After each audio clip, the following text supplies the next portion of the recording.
bir şey yapmıyor öyle yapıyor. Gıdırma. Sessiz olun.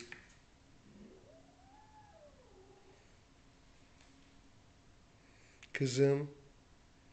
Leke. Ne yapıyor kızım? Gel. Dur bakayım, daha bitmiş değil. Buradan çekmeniz lazım. Alıyorum ki şu anda. Ha, alabilir. Alıyorum. Evet. Leke yaklaşacak. Şöyle karşıdan da çok güzel görünebilir. Ben bayağı bir çektim. Biraz daha çekeceğim şimdi.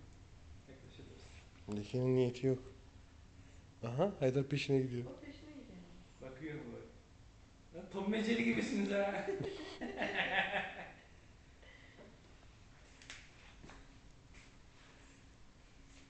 Ne oldu kızım? Ne yapıyor serseri? Aşkım. Sessiz olun.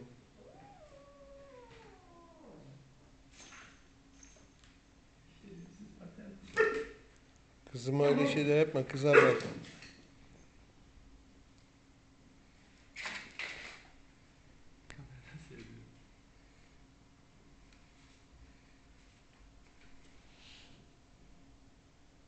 Leke gel kız.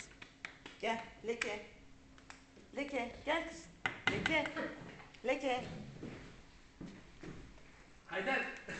Gel Leke. Leke gel kızım. Gel. Hayır.